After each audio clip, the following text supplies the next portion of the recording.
present leader is worthless. I will create a new one. Gentlemen, I give you the double spiral of life itself.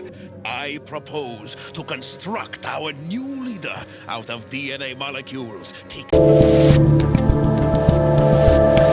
You know, out of all the cold opens we've ever done, that might be my personal favorite. The fact that we were able to work in the creation, as you all know, that was obviously the creation of Serpentor, 1985 G.I. Joe cartoon. I believe it was called Rise, Serpentor Rise. You can watch the full thing on YouTube. They create an evil leader, so evil.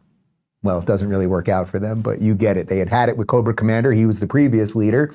They worked on Serpentor. That one didn't work out either. And I thought that was really just sort of a perfect metaphor in cartoon form for everything happening with this Matt Gaetz, Kevin McCarthy fiasco. And oh yeah, it's October 4th, 2023. This is the Rubin Report. I'm Dave Rubin. We're live streaming on Rumble, Locals. We're on Spotify and anywhere you get your audio podcasts. And as always, we've got a post-game show at rubinreport.locals.com. When we were creating that little ditty that we just did right there, Phoenix admitted something. He said, Dave, I thought that was the Transformers, which is so embarrassing. I'm docking you pay. Actually, you're not being paid for today's work. I normally don't do that sort of thing. This isn't just you. This isn't just you don't get guacamole. This is you are actually not being paid for today's work. I'm sorry. There were no robots. The Transformers are robots. Good night, everybody.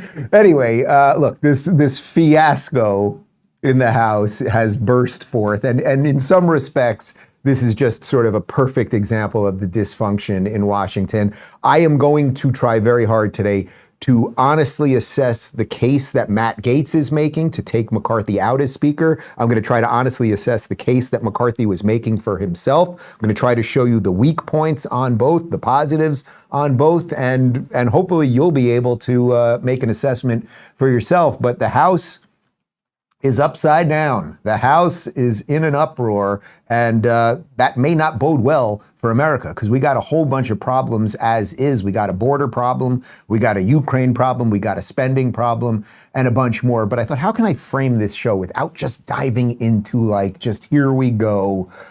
This is what he said, this is what he said, let's duke it out. Well, I thought, truth.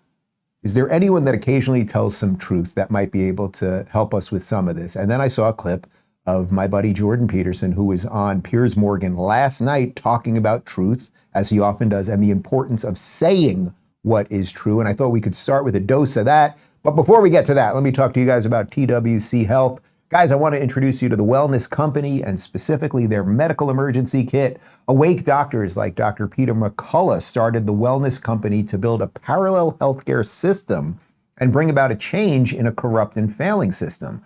Part of that change is to help you take control of your health and supporting you through whatever the next thing is that gets thrown our way. Most people don't trust healthcare right now. In fact, over 40% of Americans say that they would avoid a doctor or a hospital unless it was a catastrophic situation. That's where the Wellness Company's medical emergency kit comes in. 8 potentially life-saving medications for you to keep on hand in times of need. Natural disasters, supply chain shortages, medical emergencies, etc. You can rest easy knowing that you have emergency antibiotics, antivirals, and antiparasitics to help keep you and your family safe. The kit includes a comprehensive guidebook so you never have to guess how much to take or when to take it. And if you're like me, you want to know your family is prepared for the unexpected, go to twc.health/Rubin. Use code Rubin to save 15% at checkout. That's twc.health/Rubin. Code Rubin for 15% off. And now back to me. Okay, so let's just start the show with some straight up truth. No political pandering, no partisan bickering, nothing else. This is Jordan Peterson last night on Piers Morgan's show talking about the importance of truth. And you said something really interesting to me. How do you have the adventure of your life? You asked the people there, including many students. And your answer was, tell the truth. And then it's so bloody interesting and engaging and exciting that it justifies the misery of your existence. What can I tell you? There are great books. Read them, ignore your professors. I did love that. because actually there is a real power, isn't there, to the truth, particularly in this era, I think, where there's so much untruth and disinformation flying around. Actually being true to yourself is probably the most powerful thing you can be, I think. The adventurous element of the truth is associated with the following idea. I mean, I could come on this interview, let's say, and I could have been thinking this morning, well, what in the world do I want to accomplish if I get to talk to Piers Morgan? I'm going to talk to several million people. How can I grow my brand? How can I use this opportunity to ensure that people feel better about me or admire me more, or something hypothetically self-serving, eh? But it's not self-serving exactly. It would serve a very narrow part of myself. It would serve the narcissistic, self-aggrandizing, whim-oriented, hedonistic element of myself. And maybe I would confuse that with myself, but that would be foolish.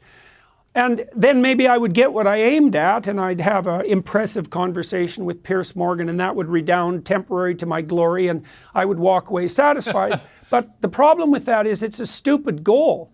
And if I attained it, that would just make me successful at being foolish and narcissistic. And the consequence of doing that repeatedly would be that I would become more and more foolish and narcissistic. And there's no success in that. Even if I got rich doing that, I'd be rich and pathetic. And that's not helpful. Just the best. He's just the best. In essence, what he is saying there is no point BSing. You cannot get around it one way or another. You can use everything, and I promise you will see how I'm linking this to everything going on politically today. You can use every moment to just promote yourself. You can use every moment to make people look at you or look at this shiny thing or whatever, but you simply cannot escape the truth. And now I want to show you one more clip of Jordan just a few moments after that perfectly relates to what I'll be doing today and what I have really been trying to do more than ever on this show. I think I was always doing it, maybe subconsciously or subtly, but I'm trying to do it more than ever now because Piers is right. We do live now in a time of greater misinformation and disinformation. Unfortunately, it's just not the misinformation and disinformation that the mainstream media tells you. They've just got the whole freaking thing backwards. But the important thing is that for me, for someone that sits here and you give me a little bit of your time every day, and I can truly consider that an honor. If I don't tell you what I think honestly about the whole thing, if I think, 50% of my audience thinks this, I better cater to them. 70% think this about this other thing, I better cater to them. There will be nothing left here but an empty suit. And that is completely antithetical to the adventure of life. So one more from Jordan.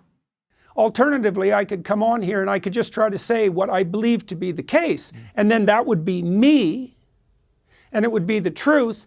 And then I would be aligned with reality, which seems like a good idea, because if it's you against reality, like, good luck to you. But there's more to it, Piers, because, see, if I want to come on to your program saying, just say what I think, I have to throw caution to the wind. I can't be calculating the outcome. I can't be, what would you say, referring to an opinion poll and telling people what they want to hear. I just have to lay it on the line. And to do that, I have to let go of the outcome. But the cool thing, here's the cool thing. If you let go of the outcome, you don't know what's going to happen. And then that's so interesting, really, that it's almost unbearable. And that is definitely something so interesting that it's almost unbearable. That's an adventure. And then you get to have an adventure. And then you think, wow, well, this is so interesting. Maybe it's worth sticking around for and trudging through the misery just to see how it ends. And I do believe that you capture that in a relationship with the truth. Yes. I truly believe that. No, I don't I mean agree. that mystically even. Man, isn't the truth good?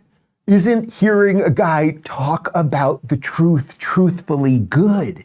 And he's literally, in this case, talking to all of us in our own life, how we can relate to the truth. What's that line? He says, wouldn't it be good, in essence, to be aligned with reality? Think how much of the machine and the media and our politics and all the people who want to distract you with everything are keeping you disaligned with reality, who don't want you to think straight when it comes to literally what you're putting in your own body or whether you can go to work or all of these other things. But the truth is incontrovertible. You cannot deny it. And then if you go for it for the right reasons, the adventure, you don't know what's going to happen, as opposed to, as I mentioned earlier, just like catering, if I just sat here thinking, what do they want me to say and everything else. So that is what I will continue to do. There was one other line, let go of the outcome, right? Like it's just so cool. Like if you just do what's right and tell the truth for truth's sake, maybe something will happen. And then I promise you it'll get us to all the political part of where we're going today. Then maybe when people are doing all the things that distract us and doing all of the things that keep us away from the truth and confused and divided, maybe it won't work because you'll be on that path. You won't be in that conflict with reality. You'll actually be on the road with reality. And while you're on that road with reality, you should wear gravity defier shoes. That was a segue. And then we'll get to the other stuff on the other side. Guys, I want to talk to you about something that's been making my days a whole lot easier. Gravity defier shoes. These shoes are something else, guys. I mean, I'm a fan of comfortable footwear, but these shoes take it to a whole new level. They're more than just shoes. They're basically clouds on your feet. I'm not kidding. In a double-blind study by Olive View UCLA Medical Center and published in the Journal of American Podiatric Medical Association, participants experienced 85% less knee pain. It's the most powerful shock absorption system put into a shoe. Gravity Defier has this patented Verso Shock technology. It's like a mini trampoline in your shoes. Whether you're strolling through the park, running errands, or even lounging at home, these shoes have got your back. Or I should say they have your feet. Even better, they're stylish. You get both comfort and style that look good and feel great. So here's the deal. This Gravity Defier is exclusive to the Rubin Report. Head on over to gdefy.com. gdefy.com. Use promo code Rubin20 at checkout and get an extra $20 off your order. This 20% discount is a thank you gift from Gravity Defier for you being here with us today. Why not treat your feet to some well-rested and deserved comfort? Go to gdefy.com. Use promo code Rubin20 and give your feet the love they need. Trust me, you won't regret it. And now back to me. Okay, so let's dive into the lunacy. But as I am one to do, before diving into the day-to-day minutia, you guys know I like to look at some old clips every now and again to see what got us here.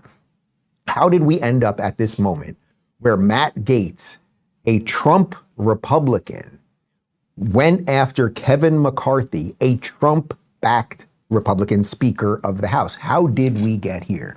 Well, you guys may remember that back in March of this year, in March of 2023, we spent a couple days in D.C. and I interviewed about 20 Republicans, and it was 2 or 3 days after Kevin McCarthy had just taken over as Speaker. They had reopened up the House and a bunch more. So I want to show you just a small portion of my interview with Matt Gaetz from back then. This is about a minute long. And because Gaetz was one of the guys that was really holding out on McCarthy to get some concessions from him, right? He didn't want McCarthy to just be another swamp creature. He wanted to push him, and that was obviously good. It took about 15 votes, if I'm not mistaken, to get McCarthy the speakership, which he no longer has as of yesterday. And here is Gaetz at that time explaining why he challenged McCarthy in the first place. So let's talk about that leverage for a minute, because just about 2 hours ago, I had Congressman Dan Crenshaw in here, and you guys were obviously on opposite sides of everything that went down with McCarthy and the leadership. But that was my whole purpose of coming to D.C. I wanted to sit down with guys that were on every side of every issue. So you basically led the fight against McCarthy. Were you planning on doing that? Did it just kind of materialize out of nowhere? And then did it become like a monster unto itself once it started? Well, I think there were a lot of people who took leadership roles on different issue sets. Not every person required the same concessions to allow McCarthy to ascend to the speakership. You know, the margin presented a target of opportunity for us. Look, like I said, this is my 4th term, and I'm tired of the way this place works. I think it's deeply corrupt. I think the lobbyists run the show most of the times. I think people are more interested in servicing their PAC fundraiser than they are the needs of their constituents. And it's a grift game. And the way that what facilitates that grift game is an entire sophisticated structure that ensures that no one's really responsible for the legislating, right? If we had to take individual votes on individual departments and authorizations and bills and spending, then we would probably be held to account to a greater degree by the people in this country. But instead what you get is every year or so, some multi-thousand page bill that you get a day and a half to read, and the whole deal is thumbs up or thumbs down on the whole thing. And then you're left with the decision of voting for a bunch of crap you don't agree with, or leaving out the widows and the orphans and the veterans and the military and things that every American would care about. And we had to force upon the system a better way to deal with legislating as an enterprise. And that had features in policy, features in personnel, and features in procedure. And that's what we were working through. Okay, so that was Gaetz about 8 months ago, and I got to say, that's all good, right? He's telling the truth, the thing that we can all really see. It's something that, by the way, we do owe Donald Trump credit for pulling that curtain back and letting us really see how the swamp operates, and that the lobbyists and the donor class are in charge of so many of these people. And really what Gaetz was getting to at the end there is, I think, really the heart of it. Even if you move the lobbyists aside and everything else, because I do think that there are some good people there who despite lobbyists, actually vote their conscience every now and again, that the bigger issue is they never get one thing to vote on. Do we want to help those people? Do we want to cut taxes over here, et cetera, et cetera? It's always these crazy bills that, as Nancy Pelosi used to say, we have to pass before we can read them. We know nobody reads them. They have 800 things that are completely unconnected to each other. And if you don't vote for it, then you're hurting grandma. We're putting trans studies into Pakistan, which, Connor, I know you're for that one, but it's like, you got it, guys. Like, it's just all kind of crazy. So I wanted to show you that because that frames 8 months ago, right after the fight to get McCarthy as Speaker, what Gaetz wanted out of McCarthy. Now I want to show you a video of the very next day. And at the very next day, I was in the Capitol with Kevin McCarthy. We actually had about 200 of you guys from our locals community come and join us at the Capitol. It was a great day. We took tours around the Capitol. McCarthy showed us around personally. It was really fantastic. Here he is talking a little bit about his strategy related to working with Republicans, getting on the other side of that fight, and how the Democrats operate within that. One of the lines that these guys hear me say probably 5 times a week is, you don't have to be a Republican, but you cannot be a Democrat. And the reason I frame it that way is it's obvious they've, for the most part, gone off the deep end. But there clearly is some sort of branding issue or something that I think might be changing. I do believe that. For example, the Republicans obviously didn't get that red wave in the midterm. So people clearly are stepping away from the Democrats, but they're kind of, I don't know, these Republicans. The other thing, too, we should look at why didn't the red wave come? And we should be very honest with ourselves. There's a couple different reasons why, and I'll tell you. Look, as leader, I'm fortunate in both terms we've won. But could we have won more? Yeah, we could have. This idea that we're just going to pick whoever and think we're going to win in November, no. The top of the ticket's going to hurt you below the ticket. And this idea that it almost happens that we're better at attacking other Republicans than standing up for the policies we believe in. Well, that gets us nowhere. And the other thing, too, is if you want to be in the majority, and this is what Reagan said, if you agree with us 80% of the time, you're there. Somebody who wins in Texas is going to be different than someone who wins in California. And if you want to sit back and where did we win the majority? We won 5 new seats in New York. We won in California. We won in Oregon. We won in Arizona, places that other Republicans lost. Okay, so it's interesting. You can really sort of see the juxtaposition of their two positions there. McCarthy, where it's very much we must hack away at this system. The system is corrupt. Like, he's going all in on that thing. That's one way of looking at it. And then you've got McCarthy, who's like, there's sort of a system in place. We can kind of work within that system, and you have to accept that you're going to have even Republicans from different places. A California Republican, for example, might have very different positions than a Texas Republican, but that we should be working together for this. He went on a little bit to explain how the Republicans don't really do that, while the Democrats always do. And that really explains what's going on right now, because it was 8 Republicans yesterday who voted to oust McCarthy, along with every single Democrat. So one more from that interview. Sometimes it's very important to get the right person through the primary. And you shouldn't just say, okay, well, this person is the most conservative. Well, who's the most conservative who can win in November? That's another thing we have to think, because you've got to have the gavel to govern. The uniqueness, like we have a 5-seat majority, they don't hand the gavels out in small, medium, and large. We get the same size gavel. And so, and this is a place as Republicans should wake up. So I looked back at the vote saying, where could we have done better? Top of the ticket hurt. Today we have 222 members. You know what our popular vote was? We won it by 3 points. 2 points better than the time before, 7 points better than we did 2 years prior. So what it means is it's more competitive. We've had redistricting. So it's not that you're going to have these big majorities that you think things are just going to happen. And people look through different points, right? I mean, think for a moment. How many of you are from Pennsylvania? The one thing I learned is Democrats will vote for whoever, as long as they're a Democrat. You know? But I will tell you... Where is John Fetterman? Where is he? Where is he? I don't know. But I'm just, you know, all due respect, I mean, it's just very difficult. But Republicans, and this is where I say we've got to be honest with ourselves, and we got to do it before you get to election. If we have a poor candidate, rightfully so, we won't all walk in lockstep and vote for that person. Man, is that prescient or what? Prescient or prescient? Is it prescient? It's prescient, right? Is that prescient or what? Might be prescient too. I just don't know what that means. I made it up.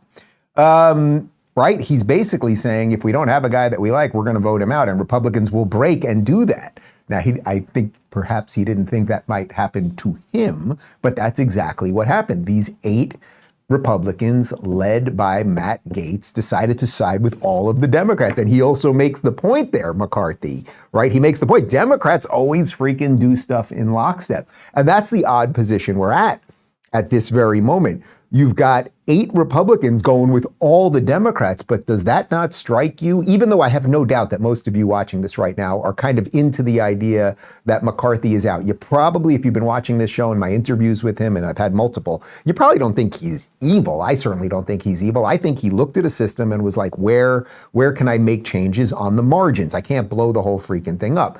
The emotional part of most of us is like, screw DC, screw the swamp. It's more in the Gaetz line of just like, blow everything up. That's a just sort of philosophical, do you believe in burn it all down, or do you believe in fixing things where you can? It's a philosophical difference. It's a tactical difference. And I think all of us and the guys that we're talking about, they just have to decide what road is better for them, which can accomplish more. Clearly, I think we get the sense that Gaetz is more on the burn it down thing, and McCarthy is more on the margin side. So now let's flash forward to what's happened over the last day or two.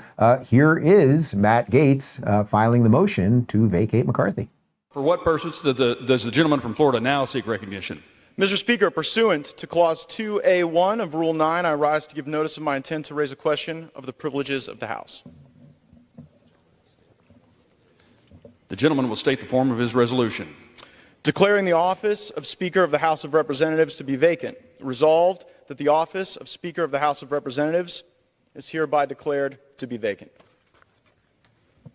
Under Rule 9, a resolution offered from the floor by a member other than the majority leader or the minority leader as a question of the privileges of the House has immediate precedence only at a time designated by the chair within 2 legislative days after the resolution is properly noticed. Pending that designation, the form of the resolution noticed by the gentleman from Florida will appear in the record at this point. The chair will not at this point determine whether the resolution constitutes a question of privilege. That determination will be made at the time designated for consideration of the resolution.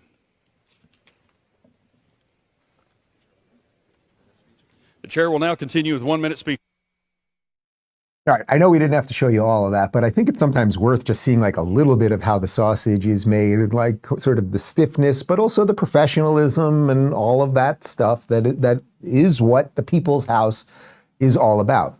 Anyway, I think it's fairly obvious, having shown you those videos from March to where we are as of literally right this very moment, it was pretty much fairly obvious that we were going to get to something like this. Like having McCarthy out altogether, I think is the surprise, but like the fight that was going to brew between these guys was very, very obvious all along. Here's Matt Gaetz yesterday explaining why he did what he did. I mean, the Speaker did not just fail to remediate the breach of the agreement he made with us in January, he accelerated the instances of breach. Like, after I laid out the breach, he went and violated the 72-hour rule. After I laid out the breach, he violated the $100 million no amendment suspension rule. So he seems to be reverting to the very unfortunate muscle memory of Washington, D.C.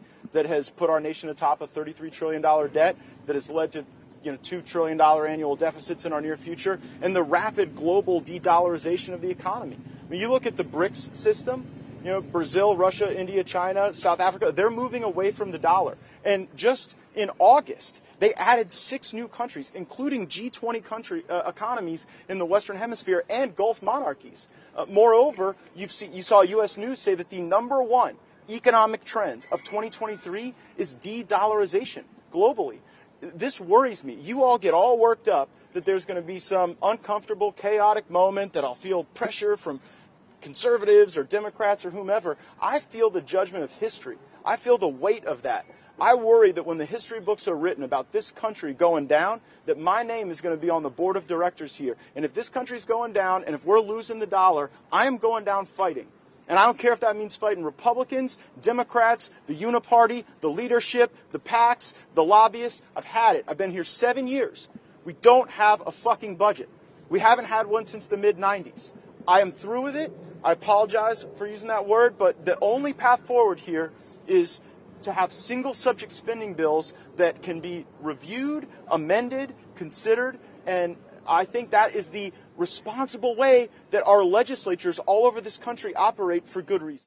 The colorful language notwithstanding, you have to, I think, really agree with the heart of what he is saying.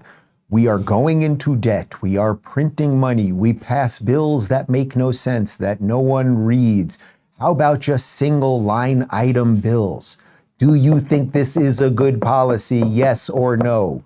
Let's really know, what does funding Ukraine have to do with funding our border? And trust me, those are just like the two most obvious examples, the nonsensical things. We literally fund gender studies in Pakistan and all the rest of the craziness. Okay, you're into that one. I don't know why he's into that one. Anyway, I personally agree with the heart of all of that, and he's saying I will stand up for what's right. But now I want to show you, because I do think it's important to show you all sides of an issue, I want to show you the counter to that. Now, Representative Thomas Massie, I think, is the most libertarian member of Congress. He's been around for a while. And what's interesting about what I'm about to show you is he came out against this move by Gaetz. But think about the strange bedfellows here. Trump backed McCarthy. Gaetz backs Trump. Gaetz now took out McCarthy, and now you've got Thomas Massie who's backing DeSantis, and DeSantis never backed McCarthy in the first place. The strange bedfellows of this thing are really wild. Anyway, here is Thomas Massie, who is the most libertarian member of Congress, anti-war, pro-tax cut, pro-clean bill, all of the stuff that I think those of you watching this that we have common cause in, explaining why he's against what Matt Gaetz just did. As the only still serving co-author and co-sponsor of the motion to vacate Speaker Boehner, I can tell you this motion to vacate is a terrible idea. As the only member who's serving here who took every chance to vote against Speaker Boehner and to vote against Speaker Ryan, I can tell you that this chamber has been run better, more conservatively, and more transparently under Mr. McCarthy than any other speaker that I have served under. As a member of the Rules Committee, one of three conservatives who were placed there out of trust, the Speaker gave us a blocking position by putting 3 of us on there to keep an eye on the Rules Committee, to make sure the process was fair and even. I can tell you it's been fair and even. None of us are voting against the Speaker today. Okay, so this is super interesting. So you've got a guy who wants less government, wants to cut foreign aid, wants to cut taxes, doesn't want to fund Ukraine and all of those things, who was put on the Rules Committee. If you go back, we could have shown you the clip in that same trip that we were in D.C. I interviewed Thomas Massie and Chip Roy at the same time. Those were 2 of the guys that were fighting McCarthy the entire time, right? Because they wanted more clarity and they wanted more transparency when it came to some of these bills. So he put them on the Rules Committee. And what Massie basically is saying, Massie's not thrilled with the Ukraine stuff or any of the rest of it. But what he's basically saying is, hey, I've been around Congress for a long time. I voted against Republicans like John Boehner, who is the Speaker of the House. I voted against Republicans like Paul Ryan, who is the Speaker of the House. What he's saying is, in the 8 months since we've had McCarthy, this has been better. Now, you might be Gaetz and go, well, I don't care that it's a little bit better. And I think, by the way, I think you can be completely honorable and take both sides on this position. It's just a different way of looking at the world and looking at the system.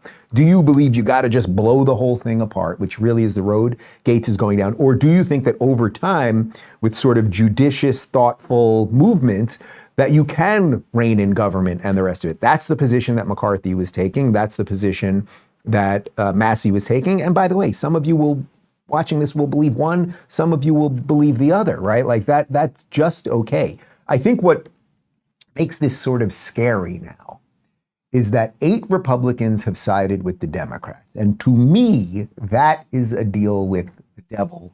Not because you cannot be bipartisan, right? It would be nice if we had a little more bipartisan sort of belief in America and sort of limiting of government and all of those things. We don't have that usually. But the Democrats, to McCarthy's earlier point, they stick together, the Republicans fray, and that's how they took out the Republican leader of the House. Now, check this out. Here's McCarthy yesterday speaking on the floor of the House, and Representative Ilhan Omar, who is a communist. This woman is a far left lunatic in essence. She is a socialist and a communist. She has destroyed Minnesota. She just earlier in this week is now fighting for 81,000 illegal immigrants to get IDs in Minnesota. Everyone knows what's happened to Minnesota. I mean, the litany of things that I could tell you about this woman. But check her out licking her lips as she now knows the Democrats are in cahoots with Gaetz. Check this out. Mr. Speaker, I think I've caught the signal too. The signal is for $33 trillion in debt facing $2.2 trillion annual deficits. And our fellow Americans may be watching, wondering, how does that happen? How does the greatest country in the world have a process? Gonna eat me some of that Matt Gaetz lunch. She's drooling because she knows they have now made some kind of deal. And whether Matt Gaetz likes it or not, the system still exists. So congratulations, like you got rid of McCarthy and we will see it. Maybe you will be able to shift these, maybe the Democrats will see the writing on the wall and be like, boy, we have an interesting opportunity here to not look so psychotic. We've got Matt Gaetz, he's pushing for this, line item, one vote for one bill kind of thing. Maybe we could get on board that. Maybe they'll do something there. It would be freaking incredible. Or she's going, boy, we've basically got this guy by the balls. We just helped him harm the Republican Party, and we ain't going to give him any more. But that's tasty. Here's Pramila Jayapal. She's another far left. I think she's basically a self-avowed socialist, basically saying that the Democrats would have done anything to destroy McCarthy. So sure, working with Gaetz, that's pretty good. Great caucus meeting. It was extremely unified. We're standing behind our leader, Hakeem Jeffries. He is the person that should be Speaker of the House, and there is reason after reason to just let Republicans deal with their own problems. I mean, they can let them wallow in their pigsty of incompetence and inability to govern. They are destroying our institution. But what does that mean? Does that mean voting present? Like, how is this going to play out? We are not voting in any way that would help save Speaker McCarthy. So you got to remember, even if you're really with Gaetz on this, right at the moment, all of the worst people in the United States government, meaning the far left progressive wokesters, they are thrilled right now, right? Ilhan Omar is thrilled right now. Pramila Jayapal is thrilled right now. You know who else is thrilled? I mean, one of the worst, who should be in a cave hiding along with Anthony Fauci for all his lies over the years. Adam Schiff, he's pretty thrilled, and he's going to make sure that McCarthy doesn't make a comeback. I don't want to discuss internal caucus, but I can tell you my own view, which is Kevin McCarthy is not trustworthy. We don't trust him. Their own conference doesn't trust him. We've just lurched from crisis to crisis with him as Speaker, and they need to choose someone that has the ability to govern, because it's not him. And we don't feel that it's in the best interest of the country to have the House of Representatives continue to lurch from crisis to crisis. So I hope they can choose someone that has the capability of at least getting us in a more productive session in the House. but clearly it's not Kevin McCarthy. So you predict that Kevin McCarthy will not be the Speaker by the end of today? Well, I don't know where the Republican votes are, but it's certainly my feeling that Democrats should not enable such an untrustworthy partner as Kevin McCarthy. Are you confident that Democrats will not save Kevin McCarthy? Well, I know I'm going to vote against him. Okay, so that was obviously before the vote happened, and then all Democrats, again, every single Democrat voted in lockstep. And just think about this. This deal that now has been cut to get rid of McCarthy, all of the worst people. I just named some of them. Adam Schiff calling McCarthy dishonest and untrustworthy is now in bed with Gaetz. So again, even if you like what Gaetz did, you just have to see how the lay of the land is shifting right in front of us. The fact that Adam Schiff is like empowered right now, and that he could call anyone else dishonest is just so absolutely incredible. But let's show you the very moment that McCarthy was removed. On this vote, the yeas are 216, the nays are 210. The resolution is adopted. Without objection, the motion to reconsider is laid on the table. The office of Speaker of the House of the United States House of Representatives is hereby declared vacant. All right, that was it. McCarthy was out, and I do have to say, having gotten to know him, and I've interviewed him not only in the Capitol but in my home, the guy has been nothing but a gentleman and a pro in my experience with him. And again, whether you like the stuff or not, I'm certainly not with him on that they kept funding Ukraine. But I also hear Thomas Massie saying, "Hey, this was the best guy we've got, and this is a mistake." I can acknowledge all of those things, right? Like two things can be true at the same time. Here is Kevin McCarthy in his first press conference after being removed, and here's just a guy taking it like a champ and being a pro. Doing the right thing isn't always easy, but it is necessary. I don't regret standing up for choosing governance over grievance. It is my responsibility. It is my job. I do not regret negotiating. Our government is designed to find compromise. I don't regret my efforts to build coalitions and find solutions.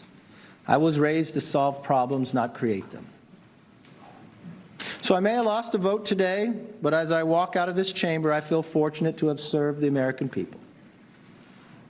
I leave the speakership with a sense of pride, accomplishment, and yes, optimism. You know, isn't it interesting? Because so far out of everyone we've talked about today, we haven't shown you anyone that's really shredded their integrity in all of this, right? Like Gaetz is absolutely doing what he thinks is best. I completely agree with that. And again, whether you agree with it or whether I agree with it is irrelevant. Like he's doing what he thinks is best. His integrity is intact. He's telling you what he thinks and he's doing it. McCarthy right there, he could have thrown everybody under the bus and done all sorts of stuff, but he's walking from this thing with his integrity intact. The Democrats who I just showed you, I don't think they have much integrity, but they're doing exactly what they always do, which is be in lockstep with each other and do everything to destroy the Republicans. Everyone's kind of doing their part so far. McCarthy went on to say he will not run for Speaker again, because technically he could run for Speaker again. He could try to whip up the votes and do the whole thing all over again, but he ain't going to do it. My goals have not changed. My ability to fight is just in a different form. You need 218. Unfortunately, 4% of our conference can join all the Democrats and dictate who can be the Republican Speaker in this House.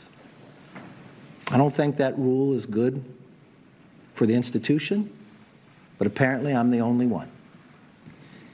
I believe I can continue to fight, maybe in a different manner. I will not run for Speaker again. I'll have the conference pick somebody else. So again, 4%, 8 Republicans worked with the Democrats, got rid of this guy.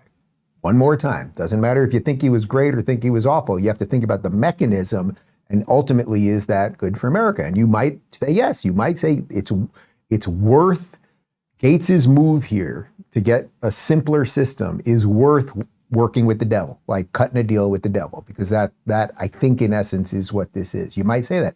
But one more on Kevin McCarthy. Here he is just talking about his future in or out of Congress. I look forward to your positive questions. Yes. Oh, I'll look at that. Oh, you know what? I'm sorry. We actually do have two more of him. So he's deciding what he wants to do, right? And I think that's a fair assessment. Like his political career in terms of the upward trajectory is probably over. But again, he didn't go down, just taking everybody out. But he did have some critical words for the 8 guys who helped get rid of him. And when you look back, is there anything you could have done differently to what those 8 members? Yeah, a lot of them I helped get elected, so I probably should have picked somebody else.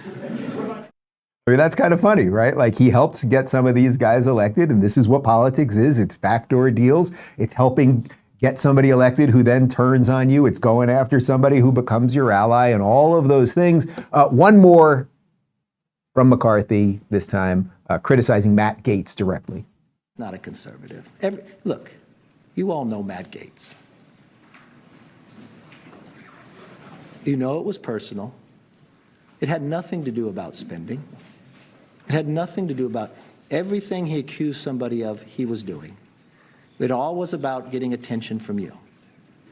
I mean, we're getting email fundraisers from him as he's doing it. Join in quickly. That's not governing. That's not becoming of a member of Congress. And regardless of what you think, I've seen the text. It was all about his ethics, but that's all right. But look, now I would refer you back to that start point video we had of Matt Gaetz back in March, basically saying we got these concessions out of him, and if he doesn't act on these things, we'll take him out. Well, Matt Gaetz did that. McCarthy's now basically saying it was never about that because I acted conservatively. Again, point to the Thomas Massie thing, and this guy's in it for himself. There's a lot of rumors right now that Matt Gaetz will be looking to run for governor of Florida after Ron DeSantis, regardless of where DeSantis' presidential campaign ends up. All right, now back to Matt Gaetz responding to McCarthy after responding to him. To whose benefit? People have called you a narcissist. People say that is to your benefit alone. Is it to the benefit of you and to Donald Trump? It's the benefit of this country that we have a better Speaker of the House than Kevin McCarthy. Kevin McCarthy couldn't keep his word. He made an agreement in January regarding the way Washington would work, and he violated that agreement. We are $33 trillion in debt. We are facing $2.2 trillion annual deficits. We face a de-dollarization globally that will crush Americans, working class Americans. Kevin McCarthy is a feature of the swamp. He has risen to power by collecting special interest money and redistributing that money in exchange for favors. We are breaking the fever now, and we should elect a speaker who's better. All right, so Gaetz, you've got your moment. You got rid of the guy. You've got your moment. You got to figure out how you're going to deal with the socialists and the wokesters and the lunatics and the racists and the rest of the Democrats. And I would say good luck with all of that. But now I want to go back to sort of the strange bedfellows here, because as I mentioned, McCarthy was a Trump guy. Gaetz is a Trump guy. They're going after each other, right? And I saw this video, which was super interesting. This is on Fox. Newt Gingrich. Now, Newt Gingrich, who is a huge Trump guy. Newt Gingrich, who was once Speaker of the House and who was a renegade in his own right, Contract for America, right? All of that. He ran for president as a renegade before Trump was sort of the one riling up the crowds. It was Newt Gingrich 4 years before that. But here's Newt Gingrich, again, a Trump guy against Matt Gaetz and the 8 reps who did this. Take a look. 96% of the Republicans voted for McCarthy. 4% voted against him. From my position as a longtime Republican activist, they're traitors. All 8 of them should, in fact, be primaried. They should all be driven out of public life. What they did was to go to the other team to cause total chaos. We ought to be focusing on Biden. We ought to be focusing on the economy. We ought to be focusing on the border. Instead, you're going to get a week or 10 days of the media focusing on Republican disarray. It's an astonishingly destructive behavior by a handful of egocentric people who think they're superior to 96% of the conference. And tell us how you really feel, Newt Gingrich. But isn't that something? Again, Gingrich, huge Trump guy, going after Gaetz, huge Trump guy. Trump backing McCarthy. DeSantis did not back McCarthy. Gaetz in DeSantis' state here in Florida. Like, to that extent, as annoying as a lot of this stuff can be, like, to that extent, it's so interesting. The realignment, the fighting here, as Brock just pointed out, This probably leads us one way or another to a Gavin Newsom presidency. May God help us all. So I just want to give you a little quick recap once again on my feelings on this. I think McCarthy fought as hard as he could to try to do some good things. He failed in many respects, right? I am completely against the Ukraine war. I don't know what the hell we're funding, and we're not funding our border enough. So was he not great? Probably. But was he pretty good within the confines of the system that exists? To Thomas Massie's point, probably. Is Gaetz now doing a deal with the devil that might ultimately do something good? Like maybe this will break things in a way that will get us to something better on the other side, very possibly. But right now, does it feel like the Republicans are stronger or the Democrats stronger? Right? Like those are the two parties we got, whether you like it or not. And it feels like the Democrats are way stronger, right? The Republicans are seriously afraid. You've got everybody aiming at everybody. It's that Spider-Man meme of Spider-Man pointing at Spider-Man. And the Republicans are in a lot of trouble here. So let's go to the other guy that apparently is in charge of the Republicans, because as I've said over the course of these 40 minutes or so, nobody really burned their dignity down in all of this, right? Like even Gaetz, he's going very hard after McCarthy, but and I guess to some extent he's making it personal, but he's really driving home this point of how Washington is run. And McCarthy is being honorable as he's walking away, right? And Massie is saying, hey, here's what I think. Like nobody really went crazy within all of that. But now I'd like to show you a post on Truth Social from President Donald Trump. Why is it that Republicans are always fighting amongst themselves? Why aren't they fighting the radical left Democrats who are destroying our country? Donald Trump, have you ever met Donald Trump? There's the guy you called DeSanctimonious. There's Lion Ted Cruz, whose father you said killed JFK. There's Bird Brain, Nikki Haley, who you recently, just in the last 3-4 days, sent a bird cage to her hotel room. Who else? What? All of them. What? Milk Toast McEnany. Give me a couple others. What do you say for Marco? Little Marco. Give me something else. What? Christie fat, but Chris Christie's just fat. Wait, was that you or was that Trump? Yeah, okay. Low energy Jeb, like all of these things. So think about what Donald Trump has done to the Republican Party, finding enemies everywhere. Everyone he has ever hired who is a Republican is an idiot, a moron, a sellout, blah, blah, blah. Trump's opponent, the guy he refuses to say his name, DeSantis, who he calls DeSanctimonious, even though Trump is the most sanctimonious person in the history of the world, he did not back McCarthy. Trump is the one who backed McCarthy here in the first place. Anyway, I thought that was worth showing because what we need out of all of this, maybe the silver lining out of this infighting, is not that the Democrats will gain strength. They're clearly in the upper hand right now, but maybe sanity could be restored as enough of us just keep seeing the insanity, right? You keep showing us that insanity. It keeps spreading. The lies keep spreading, all of that stuff. And maybe a couple people will be like, I've had just about enough of this. It does not have to be this way. I'm going to start voting for better people. I'm going to start voting for people who say what they think and do what they say and all of that. I thought Ben Shapiro said it quite well, using only 5 words in a tweet. First party to sanity wins. Wouldn't that be something, guys? Wouldn't that be something if we could get on the other side? But we can't get on the other side with the name calling and the lying and all of this stuff. Steve Deace over at The Blaze had a long tweet on this, and I think he explained it quite well, sort of what's happening right at this very moment. He said, this fustercluck is happening right now because the Republican Party is ensnared by a trap of its own making. Most of the Republican Party can no longer do out in the open what it wants to, which is betray the base and pocket the money because of the emergence of Trump, and his base existentially disrupted their paradigm, as well as expose the fecklessness of the GOP to an unsustainable level. Trump and the movement surrounding him, he inspired, should absolutely get credit for that. However, Trump, the disruptor, isn't much of an actual leader. If you're going to blow something up, better have something better ready to replace it. Trump didn't. He really just expected to make better deals with the same swamp rats that were always Thus, there is no countervision or new breed of leader to replace the surrender caucus with. Because the only standard was, will you slurp Trump? You have Trump loyalists like Gaetz and Marjorie Taylor Greene on opposing sides with McCarthy. You got McCarthy as speaker at all because he gladly slurped Trump for power. You have people with good voting records like Gaetz aligned with total rhinos like Stefanik and Mace, when all they have in common is Trump slurping. Everything on the right is about one man and one man only. There is no vision, leadership.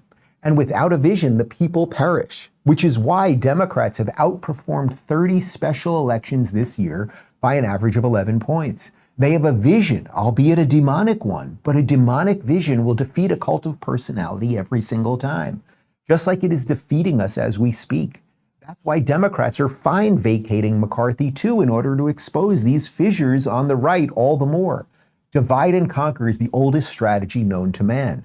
They are united by a vision, while we do Kool-Aid acid tests of loyalty, not to a vision, but to a singular figure who isn't inclined to return that loyalty all too often.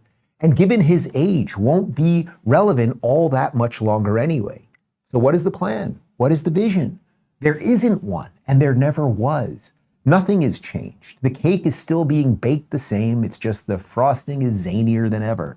Despite all those zany hijinks, we're right back to where we started. Republicans focus on winning the next election. Democrats are out to win the next generation. Steve Deace, if I can just give you a little golf clap right there, like that is it. That absolutely is it. And so what would be the way out? It would not be the show. It would not be the constant disruption and the constant lies. It might be looking for somebody. I won't even name him right now, but could there be a politician out there who has a track record of truth and accomplishment, who wins in landslides, who says what he's going to do and goes ahead and does it, and then picks a whole bunch of other stuff and does that and fights the media and fights the machine the entire time? Would that be a vision? Would that be a blueprint for a successful America? Could there be some guy out there who might be able to do something like that? Perhaps. All right, guys, we're almost to the end here. This just broke just a little bit before we started the show. This is from the Citizens Free Press.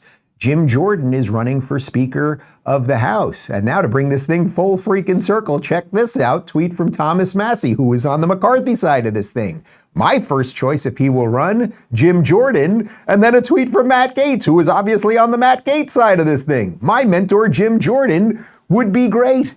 All right, so maybe, just maybe, guys, we will get a little unity out of the Republicans. Will it do all of the things that Matt Gaetz wants? I don't know. Will it do all of the things that Thomas Massie wants? I don't know, but I do know that I've interviewed Jim Jordan a bunch of times. I know that he gets the issues. I know that he's a deep defender of free speech and the Constitution and everything else. We shall see what happens.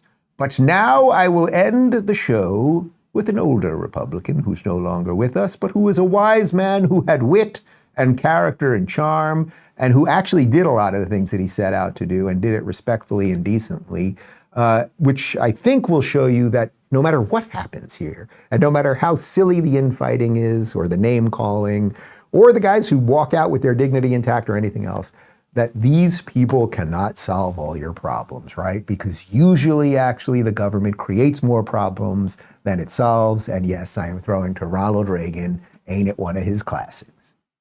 I think you all know that I've always felt the 9 most terrifying words in the English language are, I'm from the government and I'm here to help.